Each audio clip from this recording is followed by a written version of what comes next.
माझा परिचय सांगतो. मी अशोक उदयभानजी भटकर, राहणार पुलगाव, जिल्हा वर्धा. माझा वर्धा जिल्ह्यातलं गाव आहे, नागपूरपासून 100 किलोमीटरचं. आणि माझं शिक्षण मिलिंद महाविद्यालय औरंगाबाद, ज्या ठिकाणी बाबासाहेबांनी पीपल्स एज्युकेशन सोसायटी स्थापन केली, त्या मिलिंद महाविद्यालयात माझं शिक्षण झालं. आणि मी पश्चिम महाराष्ट्रात सांगलीला ज्युनियर कॉलेजला भूगोलाचा अध्यापक म्हणजे ज्युनियर कॉलेज टीचर म्हणून जवळजवळ 32 ते 33 वर्षे नोकरी केली. आता 15 वर्षे झाले मला रिटायर होऊन. आणि रिटायर झाल्यानंतर 10 ते 12 वर्षे म्हणजे गेल्या वर्षी मी सोलापूर विद्यापीठ म्हणजे अहिल्याबाई होळकर सोलापूर विद्यापीठ या ठिकाणी MA पाली सुद्धा शिक्षण पूर्ण केलेलं आहे. लक्षात घ्या. म्हणजे पूर्वी तर मी MA MEd होतो, शिक्षक म्हणून काम पण केलं, परंतु रिटायर नंतर सुद्धा मी शिक्षण घेतलेलं आहे. एवढ्यासाठी सांगतो की या तरुणांनी सुद्धा या प्रवाहात आलं पाहिजे. शिक्षणाला काही वयाची अट नसते, म्हातारपणेपर्यंत आपण शिकू शकतो. तर असा हा माझा अल्पसा परिचय आहे.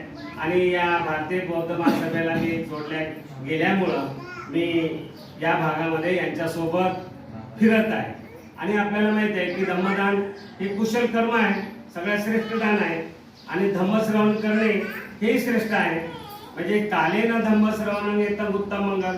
38 मंगलामध्ये 24वं मंगल बुद्धाने सांगितलं की कालेन धम्मश्रवण येतं उत्तम मंगल. म्हणजे काळानुसार धम्मश्रवण करणे हे आपल्यासाठी उत्तम मंगल आहे. धम्मश्रवण केल्यामुळं 11 प्रकारचे लाभ होतात हे बुद्धाने सांगितलेलं आहे. त्यानंतर कालेन धम्म साकच्या 28वं महामंगल सूत्रामध्ये एक मंगल आहे ते कालेन धम्म साकच्या म्हणजे काळानुसार धम्मावर चर्चा करणं हेही उत्तम मंगल आहे. लक्षात आलं का? म्हणजे तुमच्यासाठी आणि माझ्यासाठी अतिशय उत्तम मंगल आहे. आणि आपण काहीतरी पुण्य संपादन करत आहोत, आपल्या पुण्याचा संचय होत आहे, आपल्या कुशल कर्माचा संचय होत आहे. हे आता इथल्या उपस्थित लोकांनी ध्यानात घ्यायचं आहे. तुमचा वेळ काही वाया जाणार नाही, लक्षात घ्या. तुम्ही सद्गतीला प्राप्त होण्यासाठी हे कुशल कर्म करत आहात, संचय करत आहात. ही एक जाणीव तुमच्यामध्ये असली पाहिजे की मला काहीतरी पुण्य संपादन करायचं आहे आणि या विहारातून काहीतरी घ्यायचं आहे. हे मी आपल्याला सुरुवातीला प्राथमिक गोष्टी सांगितलेल्या आहेत. मी सर्वप्रथम आपल्या या पंचशील नगरमधील सगळ्या बौद्ध बांधवांचं, भगिनींचं अभिनंदन करतो, स्वागत करतो आणि माझ्या प्रवचनाला सुरुवात करत असतानाच मी पहिल्यांदा जे सुभाष कांबळे सर आहेत की ज्यांनी सुरुवातीला मनोगत व्यक्त केलेलं आहे त्यांचंही इथं मी अभिनंदन करतो. आणि आपण सर्वांनी त्यांना साधुकार द्यायचा मी सांगितल्यानंतर 3 वेळेस. का साधुकार द्यायचा आणि का अभिनंदन करायचं? तर 100 वर्षापूर्वी बाबासाहेबांनी 10 मे 1924 ला सोलापूर जिल्ह्यामध्ये जेव्हा अस्पृश्य समाजाची सभा झाली आणि त्या सभेमध्ये बाबासाहेबांनी आपल्याला एक आदेश दिला. तो कोणता आदेश आहे आपल्या समाजासाठी? की स्थलांतर करा, नामांतर करा आणि धर्मांतर करा. म्हणजे जर एखाद्या गावामध्ये आपली योग्य पद्धतीनं उपजीविका होत नसेल, मान सन्मान मिळत नसेल तर ते गाव सोडा म्हटले. दुष्काळाच्या काळामध्ये मराठवाड्यातले बऱ्याच ठिकाणचे लोक आज इकडे पुण्या मुंबईकडे आली तर त्यांची प्रगती झाली. आणि जे लोक गावात चिटकून राहिले ते मात्र तिथेच आहे.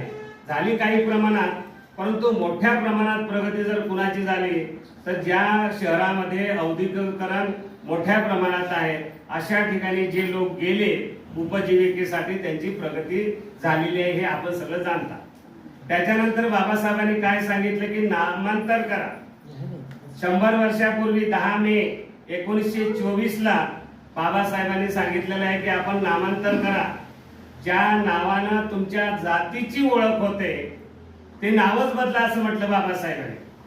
बऱ्याचदा आपल्या मुलांना त्या जाती नावामुळं ऍडमिशनच्या वेळेस त्रास होतो. एखादा पोस्टमन आपलं कॉल लेटर उशिरा आणून देतो, आपली निवड होत नाही. आणि कितीही मोठा झाला तरी आपल्या गावात कलेक्टर जरी झाला तर तो अमक्या महाराचा पोरगा हे म्हणून जातं, त्याला काही मान सन्मान मिळत नाही आणि म्हणून स्थलांतरही करायचे. लक्षात घ्या. परंतु नामांतर करणं सुद्धा फार गरजेचं आहे, की ही फार महत्वाची गोष्ट आहे. कारण का मनुस्मृतीमध्ये आपल्याला सांगितलेलंच आहे की मागासवर्गीयांचे 4 वर्णाचे नाव कसे असले पाहिजेत. म्हणजे ब्राह्मणांचे नाव हे सहस्रबुद्धेसारखे असले पाहिजे, गुणवाचक. क्षत्रियांचे नाव म्हणजे लढाई होय, शिवाजी, संभाजी. वैश्यांची नाव धनाजी, धनंजय. आणि शूद्रांची नाव निंदाजनक, कचऱ्या, धोंड्या, दगड्या वगैरे वगैरे. कांबळे सुद्धा हे नाव काही आपलं परंपरेनं आलेलं नाव आहे, आपलं काही ते नाव नाही आहे. म्हणजे आपला समाज, आपल्या समाजाला व्यवसाय नसल्यामुळं फक्त लाकूड फोडणे, पाणी भरणे आणि मोठ्या लोकांचा, पाटलांचा निरोप सांगणे. कोण मेलं असेल किंवा काही आनंदाची बातमी असेल तर निरोप सांगायचं काम आपल्या लोकांचं होतं. आपले समाज मंदिर होते, त्याला आपण तक्क्या म्हणतो. तक्क्या आपण राजे लोक आहोत. थोडीशी पार्श्वभूमी मी सांगतो आणि मग माझ्या विषयाकडे जाणार आहे. तर आपण जर एखाद्या गावी गेलो तर तिथं आपल्याच लोकांना घर नसायचं, त्याच्यानंतर त्यांची खाण्यापिण्याची व्यवस्था नसायची, त्यांच्याकडे वस्त्र नसायचं. आणि मग हे आपली माणसं सांगायला गेल्यानंतर जिथं तक्क्या, तुमच्याकडे आहे की नाही काही माहित नाही, परंतु तख्त हा पाली शब्द आहे. आणि तख्त म्हणजे न्याय निवाडा करण्याची जागा. आणि असे तक्के मराठवाड्यात, सोलापुरात तुमच्याकडे आहे की नाही मला माहित नाही समाज मंदिर, तर हे आपल्या समाजात आहे. म्हणजे न्याय निवाडा करण्याची जागा जी आहे ती आपल्या समाजात होती. आणि आजही सोलापूरकडे भागात गेला तर आपल्या एरियाला काय म्हणतात, राजवाडाच म्हणतात. लक्षात घ्या, राजवाडा कुठं चाललो तर राजवाड्यात चाललो. म्हणजे आपण राजे लोक होतो, नागवंशी होतो.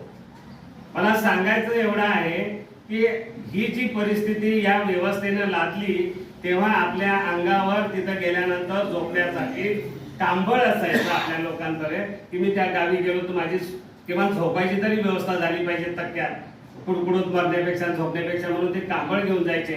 आणि हे सवर्ण लोक आपल्याला काय म्हणायचे बोलवताना, एक कांबळ्या. आणि असं हे नाव आलं. 100 वर्षापूर्वी कुठं आपल्या आजोबाने आज्याला नाव आहेत, आडनाव आहेत का? हे आता अलीकडची नावं आलेली आहेत.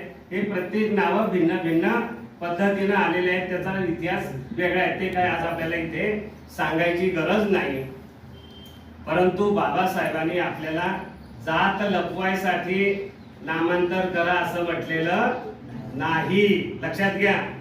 परंतु ज्या नावामुळं तुम्हाला मानहानी, अपमान सहन करावा लागतो किंवा आपल्या मुलांच्या गुणवत्तेवर नोकरीच्या ठिकाणी संधी जातात, तर अशा ठिकाणी तुम्हाला हे जातीवाचक नाव बदलून टाका. याच्यासाठी बाबासाहेबांनी 100 वर्षापूर्वी आपल्याला नामांतर करायला सांगितलेलं आहे. ठीक आहे, आपल्या पूर्वजांनी आपले नाव ठेवले असते विष्णू, शंकर, परंतु ते आता बदला ना.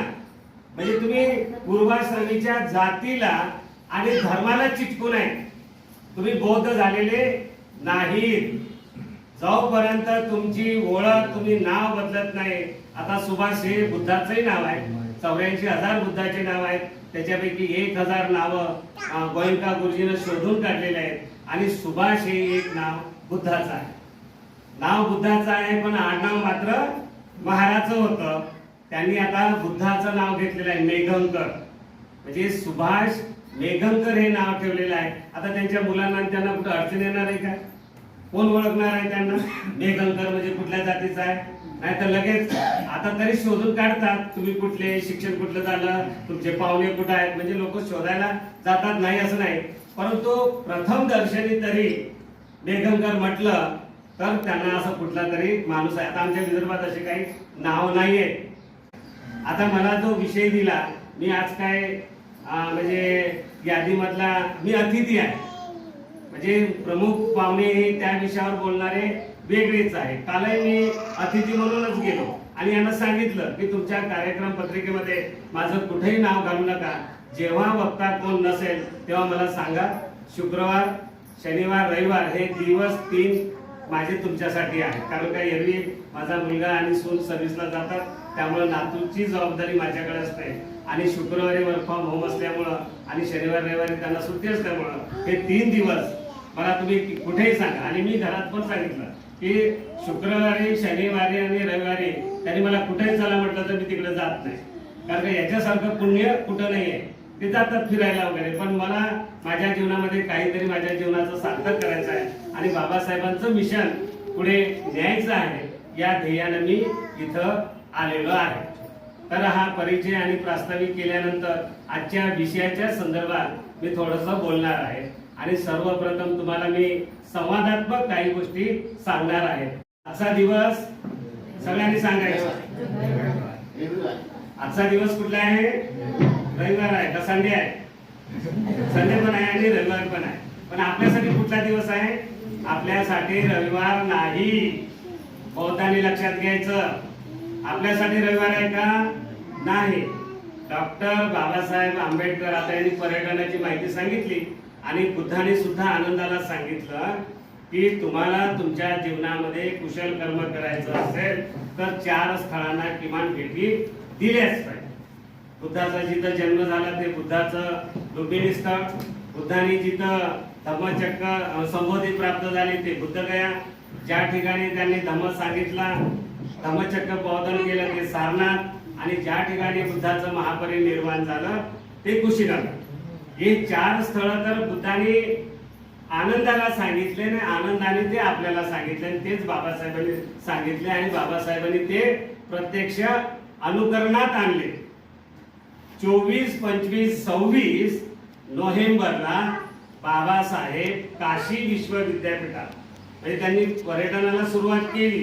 कारण का बाबा बुद्धांना जसं कळालं ना की आता माझं लवकरच महापरिनिर्वाण होणार आहे आणि वैशालीला माघ पौर्णिमेला त्यांनी घोषणा केली निर्वाणाची, बरोबर आहे. तसं बाबासाहेबांना सुद्धा आपण बाबासाहेबांना आधुनिक बुद्ध मानतो, लक्षात घ्या. आणि बाबासाहेबांनाही कळत होतं म्हणून बाबासाहेबांनी आपल्याला बुद्ध उपासना पाठ दिलं, बुद्ध वंदनेचं पाठ दिलं आणि त्याच्यानंतर आपल्याला बुद्ध आणि त्यांचा धम्म हा ग्रंथही दिला. 24 ऑक्टोबर 1951 सकाळी 7 वाजता तो ग्रंथ लिहायला सुरुवात केली आणि 5 डिसेंबर 1956 त्याचा शेवट झाला, प्रस्तावनेचा शेवट केला. म्हणजे 5 वर्ष 1 महिना 11 दिवस बाबासाहेबांनी आपल्याला हा अतिशय पवित्र ग्रंथ लिहून दिलेला आहे. जसं बुद्धांनी सांगितलं ना की माझा शास्त्र म्हणजे माझा धम्म, तुम्ही धम्माला अनुसरा. आणि बाबासाहेबांनी सुद्धा आपल्याला एवढ्या कष्टानं हा धम्म दिलेला आहे. तर 24, 25, 26 ला ज्या ठिकाणी बुद्धांनी पहिला धम्मचक्र प्रवर्तन केलेला आहे कौंडिन्य, वप्प, मानम, पद्य आणि अश्वजितला, या 5 परिराजकाला बुद्धांनी धम्मचक्र प्रवर्तन केलं. त्याच्यानंतर यश आला, त्याच्यानंतर त्याचे 4 मित्र आले, सुबाहू, विमल, गवापती आणि पुण्यजीत, आणि वाराणसीचे मग 50 मित्र, असा 60 भिक्खूचा संघ तयार झाला आणि त्याला परिपूर्ण करून चरक भिक्खवे चारिकम बहुजन हिताय बहुजन सुखायचा आदेश अश्विनी पौर्णिमेला देऊन ते वेगवेगळ्या दिशेला प्रचार करण्यासाठी गेलेले आहेत.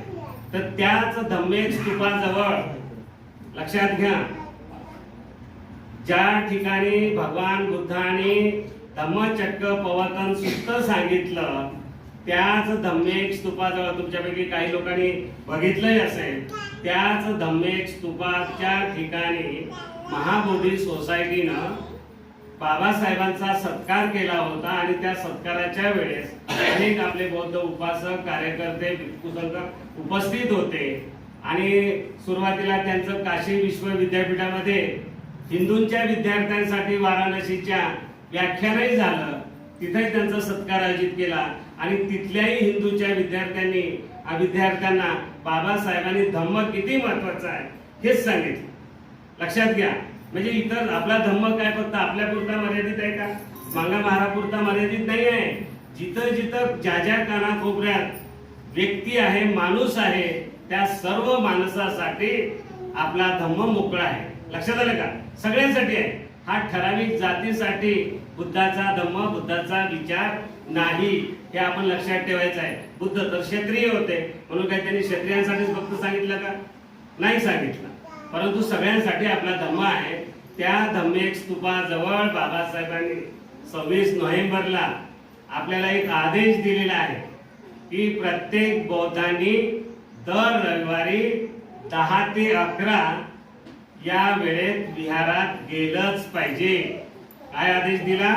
प्रत्येक बौद्धांनी कुटुंबासह परिवारासह 10 ते 11 या वेळेत विहारात गेलंच पाहिजे.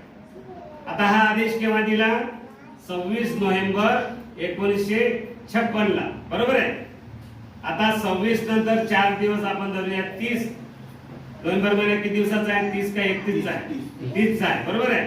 तर 4 दिवस ते आणि बाबासाहेब गेले 6 डिसेंबरला. म्हणजे त्याच्या आधीचे 5 दिवस धरा, नाही तर 6 दिवस धरा. किती दिवस झाले? 10 दिवस. म्हणजे बाबासाहेबांचं महापरिनिर्वाण होण्यापूर्वी 10 दिवस आधी आपल्याला शेवटचा आदेश देऊन गेलेले आहे. काय आदेश देऊन गेलेले आहे? प्रत्येक रविवारी प्रत्येक बौद्ध व्यक्तीनं महिलांनी कुठे गेलं पाहिजे? का दुकानाकडे तिकडं माणसाने? नाही सांगितलं आपल्याला. म्हणून आजचा दिवस आपल्यासाठी कुठला आहे? धम्म डे म्हणायचा आपण. कुठला दिवस आहे? म्हणजे आजचा दिवस आपला रविवारचा कुठला असला पाहिजे? धम्म दिवस असला पाहिजे. बरोबर आहे. तुम्ही बाबासाहेबांना मानता का? मानता. मग बाबासाहेबांचं आपण ऐकलं पाहिजे की नाही? का नाही ऐकलं पाहिजे? आपण बौद्ध आहोत का? मग बौद्ध आहे म्हटल्यानंतर आपण विहारात गेलं पाहिजे. ख्रिश्चन लोक जातात की नाही? जातात की नाही? तुम्ही सांगा. दर रविवारी बघा सकाळी किती गर्दी असते, बसायला जागा नसते. हिंदू लोक सकाळी उठल्या उठल्या जातात की नाही मंदिरात? मी आता चांद्यामध्ये राहतो. कधी कधी त्या स्टॉपला उभं राहतो. भैरवनाथचं मंदिर आहे. अनेक माणसं येतात. गवळी दूध घालणारे जरी असले गाडी थांबवतात आणि नमस्कार करतात, जातात. सोबत मुलगाही असतो. लक्षात आलं का? सोबत मुलगाही असतो. काही माणसं आंघोळ करतात, तांब्यामध्ये पाणी आणतात आणि त्या महादेवाला पाणी घालतात. सोबत मुलंही असतात, स्त्रियाही असतात आणि जातात. आणि मग आपल्याला बाबासाहेबांनी एवढ्या सुखसोयी दिल्या असताना आणि बाबासाहेबांनी आपल्याला एवढा आदेश दिला असताना गाव कुसाबाहेर राहणारे आम्ही लोकांची हागणदारी ती आमची वतनदारी. लक्षात आलं का? एवढं सुंदर आपल्याला बाबासाहेबांनी संविधानाच्या माध्यमातून गावात आणलं. नाहीतर आपण भर दुपारी, मी नेहमीच सांगतोय अनुभव, कारण का जो माणूस इतिहास विसरतो तो इतिहास घडवू शकत नाही. आणि आपल्याला पूर्वीची ओळख करून देणंही गरजेचं आहे. आज जो आपल्याला मान सन्मान आहे, आपण चांगलं राहतो, खातो, पितो, शुद्ध पाणी पितो, हे केवळ बाबासाहेबांमुळे आहे. आणि म्हणून बाबासाहेबांचं आपण ऐकलं पाहिजे. त्या स्त्रिया 9 दिवस उपवास करतात का नाही? 9 दिवस करतात. 9 रंगाच्या साड्या घालून जातात. तुम्हाला एक दिवस एका पांढऱ्या रंगाची साडी घालून विहारात जायला काय हरकत आहे? प्रजापती ब्रह्मकुमारीच्या महिला पांढरे शुभ्र इथपर्यंत ब्लाऊज आणि कुठली टिकली नाही त्याच्यावर किंवा एम्ब्रॉयडरी नाही, प्लेन धोत्रासारखी साडी प्रजापती ब्रह्मकुमारीच्या महिला जातात की नाही? त्यांना कोणी काही सांगितलं का? नाही सांगितलं. मग आपल्याला तर आपल्या बापाने सांगितलेलं आहे. मग आपण जर आपल्या बापाला बाप म्हणत असो, रमाईला जर आपण आई म्हणत असो, तर आईचं आपण ऐकलं पाहिजे का नाही? आईचं ऐकलं पाहिजे. रमाई पौर्णिमेचा उपवास करायचे, रामजी बाबासाहेब पौर्णिमेचा उपवास करायचे आणि अमावस्याचाही उपवास करायचे. रमाई जेव्हा 1933 ला राजगृहामध्ये राहायला आल्या, वास्तू प्रवेश होता, त्या वास्तू प्रवेशाच्या वेळेस रमाईच्या अंगावर पांढरं शुभ्र ब्लाऊज आणि पांढरी साडी होती. कधी? 1933 ला. रमाई गेल्या 35 ला, 27 मे ला. बाबासाहेबांनी घोषणा केली येवल्याला 1935 ला आणि धम्मदीक्षा दिली आपल्याला 56 ला. परंतु रमाईवर बाबासाहेबांचे कसे संस्कार होते बघा. ही रमाई 1933 ला वास्तू प्रवेशाला पांढऱ्या साडी घालून लोकांच्या स्वागताला आणि बाबासाहेबांच्या स्वागताला आरती घेऊन उभ्या आहेत. लक्षात घ्या. आणि हॉल मध्ये पहिल्यांदा बाबासाहेबांनी रामजी बाबांचा फोटो लावला होता. तिथं त्यांना वंदन केलं. तो रमाईच्या दिवशी मी प्रसंग सांगेल. म्हणजे रमाई 1933 ला पांढरी साडी घालतात आणि 35 ला गेल्या रमाई, तेव्हा बाबासाहेब सुद्धा रडत रडत म्हणत होते की माझ्या रमाईला पांढरी सोळी बांगडी घालून तिचं पाठवण करा. परंतु कसं आहे, बाबासाहेब दुःखात होते आणि त्या काळ तो सगळा हिंदू मानसिकतेचा असल्यामुळं स्त्रियांनी पुढाकार घेऊन रमाईला हिरवी साडी घालूनच त्यांची बोलवण केली आणि निरोप दिला. परंतु बाबासाहेब मात्र म्हणत होते की माझ्या रमाईला पांढरी साडी घाला. म्हणजे अगोदर सुद्धा रमाईवर बाबासाहेबांचे संस्कार रुजले असतील, धम्माचे संस्कार रुजले असतील, म्हणूनच रमाई पांढरी साडी वास्तुप्रवेशाला घालते ना. म्हणजे जेव्हा आपल्या घरामध्ये त्रिशरण पंचशील घेतो, परित्राण पाठ घेतो, किंवा लग्नाच्या प्रसंगी वधूवराच्या अंगावर तर पांढरी साडी असते, पांढरं वस्त्र असते, पण पालकाच्या अंगावर सुद्धा पांढरं वस्त्र असतं. नंतर तुम्ही 5 मिनिटांना बदला ना त्याच्याबरोबर. परंतु जेव्हा आपली ही विधी असते त्या विधीच्या वेळेस आपल्या अंगावर पांढरं वस्त्र असणं गरजेचं आहे. म्हणजे मला हा समूह पाहून, हा तरुण युवक पाहून आणि हे पंचशील नाव असल्यामुळं आमच्या लोकांनी या पंचशील नगराला साजेसं राहिलं पाहिजे, यासाठी मी हे थोडस, कारण मी परत येईल नाही येईल काय सांगता येत नाही, बरोबर आहे. परंतु आज माझी भूमिका अशी असली पाहिजे की यांना प्राथमिक गोष्टी सांगणं गरजेचं आहे. कारण हे युवक उद्याचे हे आमचे प्रचार करणारे नागरिक आहेत. मला आनंद वाटला की इथल्या एका युवकाने श्रामणेर शिबिर केलं, उपासक आहे, आणि तो 2 मिनिटं का होईना येऊन बोलला. म्हणजे अध्यक्षपदाचं अनुमोदन हे गरजेचं आहे ना. ह्या प्रक्रिया आपल्यातून महिला तयार झाल्या पाहिजेत. तुमच्यापैकी लता ओहाळताईंच्या सोबत सगळ्या महिला त्या ग्रुपला जॉईन व्हा. म्हणजे तुम्हाला पण त्या रेखाताई ढेकळे बोलायला शिकवतील आणि धम्म ऐकून ऐकून तुम्हालाही धम्म कळेल. फार चांगली गोष्ट आहे ती. तर आजचा जो दिवस आहे तो कुठला दिवस आहे? धम्म दिवस. एवढं लक्षात ठेवायचं. संडे नाही ना, रविवार नाही. आपल्यासाठी काय आहे? धम्म दिवस आहे असं समजायचं. कारण का बाबासाहेबांनी जायच्या आधी 10 दिवसापूर्वीच आपल्याला आदेश दिलेला आहे. आणि 23 सप्टेंबर 1956 ला दिल्ली निवास या ठिकाणी बाबासाहेबांनी आपल्याला एक आदेश दिलेला आहे की प्रत्येक पौर्णिमा हा आपला सण असला पाहिजे. प्रत्येक पौर्णिमा हा आपला सण असला पाहिजे. म्हणजे पौर्णिमेला सुद्धा तुम्ही सण म्हणून साजरा केला पाहिजे. म्हणजे जे काही करतात तेच करा, उपवासच करा, ते त्याच्यावर मी नंतर येणारच आहे. आणि एखादा गोड पदार्थ करा खीर सारखा आणि सण म्हणून साजरा करा. दर महिन्याची एक पौर्णिमा जर सण साजरा म्हणून केला तर तुम्हाला 12 सण साजरे होतात आणि हिंदूचा कुठलाही सण साजरी करायची काही गरज नाही. महिन्यातून एक दिवस जर आपण पौर्णिमेला सण साजरा केला तर आपल्याला पौर्णिमा सण साजरा केल्यामुळे हिंदूंचे येणारे जे काही सटरपटर सण आहे ते करायची काही गरज नाही. आमच्या विदर्भामध्ये या 4 महिन्यामध्ये महिला 4ही महिन्यात, या 4 महिन्यात पांढरं वस्त्रच तुम्हाला त्यांना दिसेल.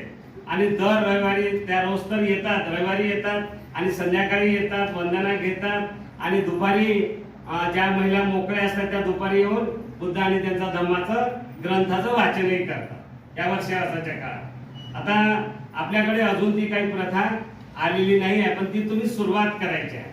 आणि तुमचा महिलाचा संघ, महिलाचा संघ चांगला आहे आणि तुम्ही ही प्रेरणा घेऊन आजपासून सुरुवात करायला काही हरकत नाही. लक्षात आलं का? म्हणजे सम्यक संकल्प करा, योग्य संकल्प करा. आता तुम्हाला दृष्टी प्राप्त झालेली आहे. आर्याष्टांगिक मार्गामधली सम्यक दृष्टी प्राप्त आहे. तुम्ही चांगला सम्यक संकल्प करा आणि त्याच्याबरोबर सम्यक कर्म करायला सुरुवात करा. कुशल कर्म करायला सुरुवात करा. आर्याष्टांगिक मार्गामधले हे जे 8 मार्ग आहेत त्याच्यापैकी हे 3 मार्ग तुम्हाला मी सांगितले की सुरुवात करा. आता हे आपल्या गावाचं नाव आहे पंचशील नगर आणि पंचशील विहारच म्हणेन मी. अजून विहाराला काही नामकरण झालेलं नाही आहे. नाही, ते मोठं विहार बांधणार आहे आणि मग बरोबर ठीक आहे. तर चांगलं बुद्धिस्ट नाव ठेवा किंवा पंचशील विहार जरी ठेवलं, पंचशील नगर मधलं पंचशील विहार जरी ठेवलं तर माझी काही हरकत नाही. कारण का ते अतिशय सूचक नाव आहे. तुमच्या नावाचं तुम्हाला ते स्वातंत्र्य आहे. आणि किंवा मग कोण सांगतील सुचवतील ते कमिटीने ठरवायचं आहे, समाजाने मिळून ठरवायचं आहे, रमाई महिला मंडळाने म्हणजे सुचवायचं आहे. एकमताने कुठलाही निर्णय घ्यायचा नसतो. कारण का आपल्या बुद्धाचं शासनच आहे सर्वानुमते निर्णय घेऊन एकमताने ते मंजूर करणे. तर तो अधिकार तुम्हाला आहे. आणि तुम्हाला जर वाटलं तर तुम्ही इतरांना सुद्धा त्याच्या संदर्भात विचारू शकता. तर आता आजचा जो विषय आहे तो आहे कालामसूत्र.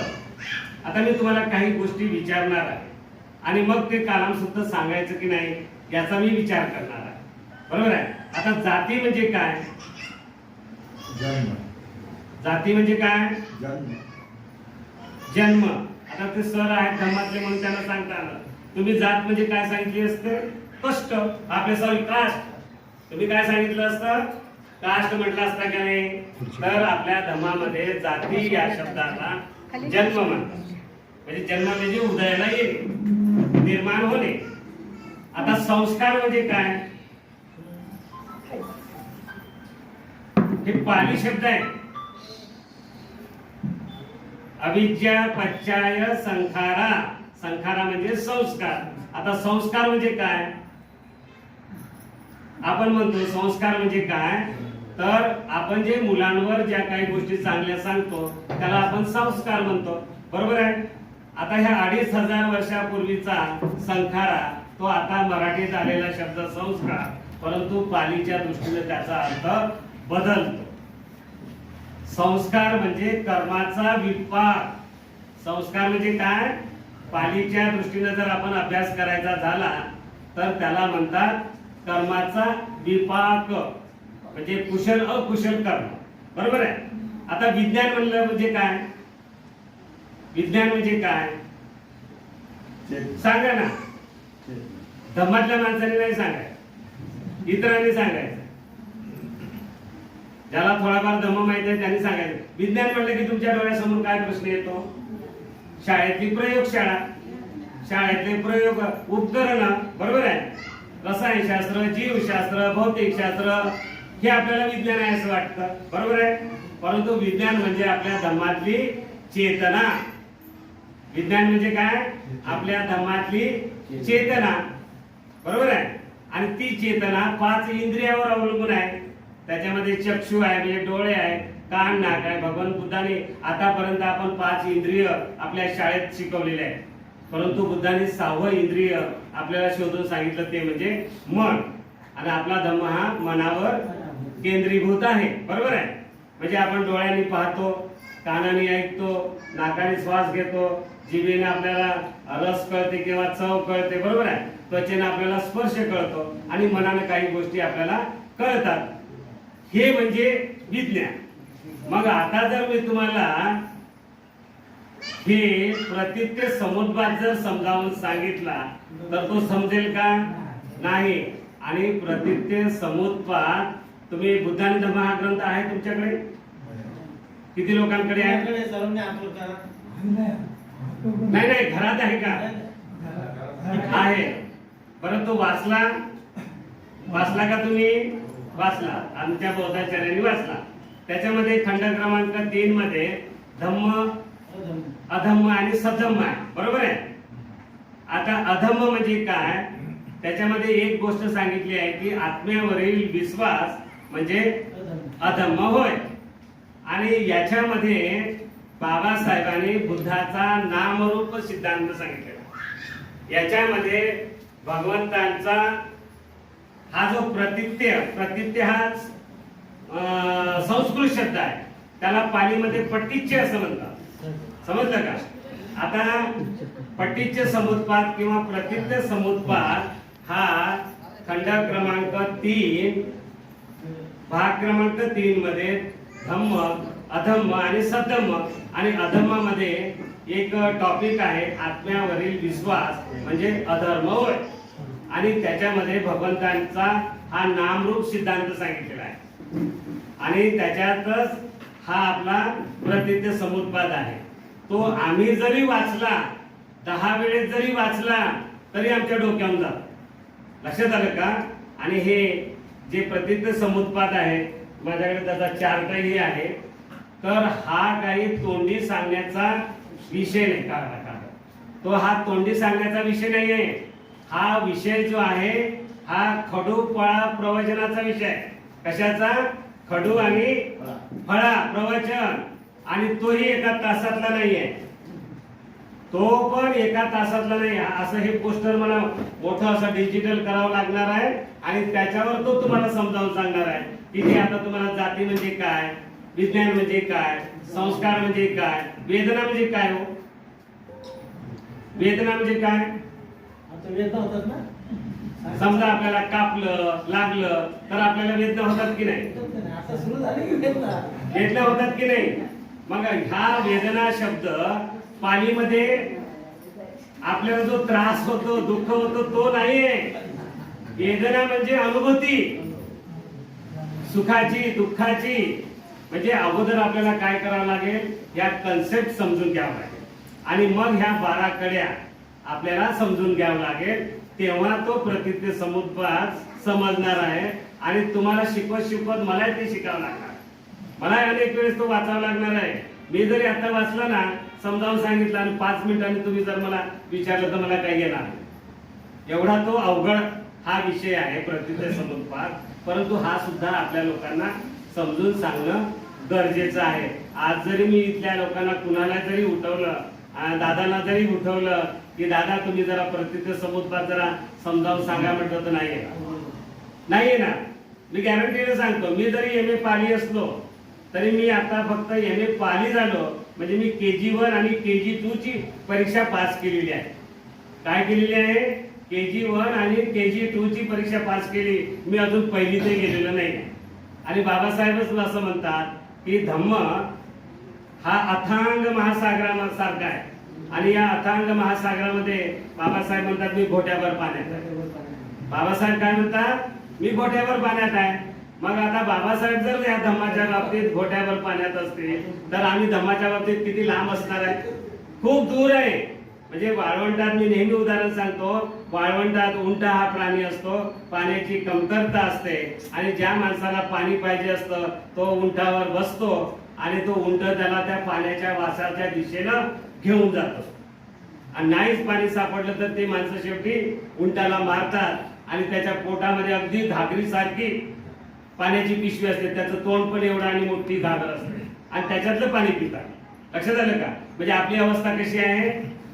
वाळवंटातल्या उंटासारखी आहे आणि आपल्याला त्याचा अभ्यास करायचा आहे. आणि म्हणून आज मी हा प्रतिज्ञ समुद्पाद तुम्हाला सांगणार नाही, कारण का तो मलाही सांगण्यासारखा नाही आहे, कठीण आहे. मी वाचून पाहून तुम्हाला जर तरुण मुलं जर इथले आले आणि त्यांनी जर म्हटलं की सर आम्हाला हा प्रतिज्ञ समुद्पाद समजावून सांगा, तर मी केदारी दादांना सांगणार मला असं चांगलं या कॅलेंडरचं डिजिटल तयार करून द्या, ते चिटकवणार आणि मी तुम्हाला समजावून सांगणार. एवढा तो विषय सोपा नाही आहे आणि म्हणून मी आजचा विषय बदललेला आहे. आणि बुद्ध आणि धम्म हा ग्रंथ आपण नेहमी वाचत आहोत, बरोबर आहे. या ग्रंथामध्ये भगवंताचं सारनाथ या ठिकाणी आगमन झालेलं आहे आणि 5 परिव्राजकाला त्यांनी पहिलं प्रवचन सांगितलेलं आहे. हे सगळ्यांनाच माहिती आहे. म्हणजे पहिलं प्रवचन म्हणजे काय?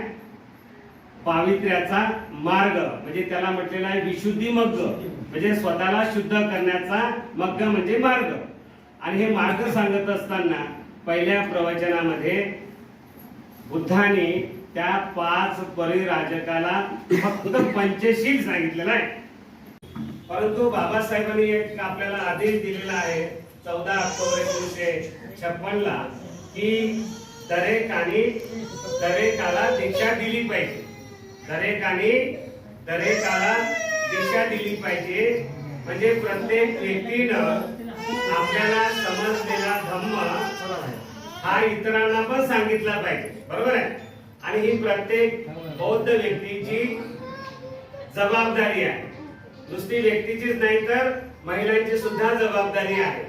आणि म्हणून रमाई महिला मंडळाची आता इथून पुढे फार मोठी जबाबदारी वाढलेली आहे असं मला वाटतं आणि ते काम करत आहे हे मला याच्यातून दिसतं. ज्या अर्थी उपस्थिती आहे त्या अर्थी नक्कीच त्यांना धम्माबद्दल थोडी का असेना गोडी आहे, आवड आहे, धम्म समजून घेण्याची त्यांच्यामध्ये उत्सुकता आहे. बौद्ध धम्म संबंधी अधिक जानकारी के लिए एनलाइटन बुद्ध शासन को लाइक, शेयर, कमेंट और सब्सक्राइब करें.